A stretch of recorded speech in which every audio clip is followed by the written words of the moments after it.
Hey flower folks, welcome to Sheer Inspirations. In today's video we are going to be looking inside of my unheated greenhouse. This is a greenhouse that was made with a twin bed, as using that as a basically kind of like a raised bed, and then adding corrugated panels. So the total length of this from one end to the other is around 6 foot, and it is 5 feet high. That's where you see those bamboo sticks, and it is 3 foot deep. So from one end to another it is 3 foot deep. I have a bunch of tender annuals growing in there for cut flowers. The idea here is to have cut flowers when the frost takes out my garden out in the front yard. So after running multiple experiments, this is the most successful I have been in having a supply for cut flowers after frost has taken out my front garden. So I'm going to show you what all I have in here that I'm going to be harvesting here soon. This is the most successful experiment so far. These are the brain flowers, coxcomb, celosia, and they are in all different colors. They are about 1.5 foot tall currently, and they're in all different colors. Now I'm using this as my focal flower until my sunflowers here take off. Now I don't know if you remember me saying this in my previous video, that my sunflowers were growing out of the greenhouse. Well, of course they were, because I wasn't pinching them. Here, if you can see, I have pinched this, and I have, see, 2 branch right here, and then 2 branches up here, and then more coming out this way. I have about a total of 4 plants. 1, 2, 3, 4, and I have succession sowed these for more focal flowers. So what I'm going for is focal, filler, and spiller. I am currently using coleus as a filler, since you can see this would be a perennial in zone 9 and beyond. In the greenhouse it is zone 9A. I'm outside zone 8B, 9A, depending on the season, but this protects from the frost, and it continues to grow, and I continue to harvest, and it branches out. And as you can see, I'm making this video right before I harvest, so if you see that currently they're reaching the top, they will no longer be doing that, since I will harvest some for my bouquets. Right here I have some Queen Anne's lace that is getting ready to bloom. There is some already blooming back there that I will be harvesting. I also have honeywort, which is shrimp plant, citrine, I believe it's the botanical name, and it is not blooming just yet, but it should be blooming in probably the next month or so. Right here I have pansies. This is my first year growing pansies inside of the greenhouse, so I'm assuming or hoping, fingers crossed, that they would bloom probably in December or January. This is cleome, and I have some snapdragons.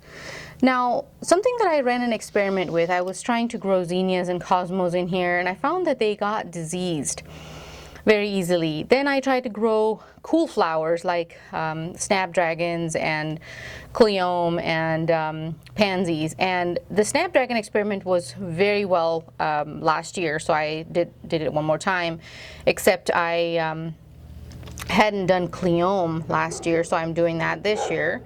Pansies is another one. The sunflower is actually a new one that I have pinched. Normally, when you grow sunflowers, they are going to try and grow out of the greenhouse if you have height limitations, except where here I don't have that problem because I have pinched. And once you pinch, instead of a 7 foot tall sunflower, it would only remain about 3.5 foot, because I would constantly harvest. And that is, as you can see, what is happening here. They're branching out. The way I planted this with having Thanksgiving bouquets in mind. So I would have some orange sunflowers to harvest alongside with the coxcomb, which is this beautiful brain flower. If you Google up brain flower, this is what is going to come up. So tender annuals, especially the coxcomb celosia variety, does really well in the greenhouse. Here is another example of this. This is an orange one, and it is growing all through in the row that I sowed this in. I also have forget-me-not, as I have cut some from this bouquet for a couple of bouquets last week. And right there is my snapdragon. I forgot to put my snapdragons in the fridge before direct sowing them in here. That's why the germination rate isn't all that great, but I'll take what I got. Right here, if you can notice,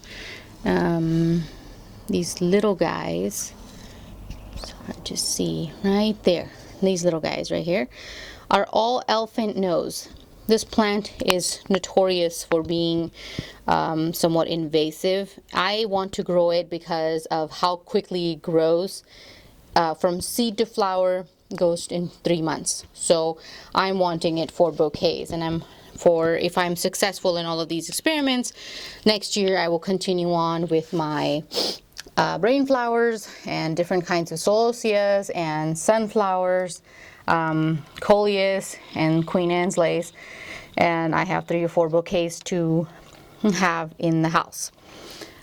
And let's see here, do I have, oh, right there, something that I had completely spaced on. This area right here, I also have some coxcomb sowed, and I also have some forget-me-nots in this row. So what I'm going for is, once the sunflowers are done, there's constantly something else blooming. I also direct sowed some sunflowers here for the focal flowers for Christmas and Thanksgiving. This is a great way to grow tender annuals that aren't going to get diseased in the inside of the greenhouse environments like zinnias and cosmos would. So I no longer grow zinnias and cosmos. I just do all of these, and I have been successful so far. So I wanted to take you on to a tour and share with you all of my successes and my harvest. Since the front garden is asleep, this is a great way to extend your season. All of these were sown in July and August. I made a video on this. Me direct sowing all of this goodness in the garden and I wanted to take you to show you all of it growing. And that was a video, guys. I hope you enjoyed, and I will see you in the next one. Bye.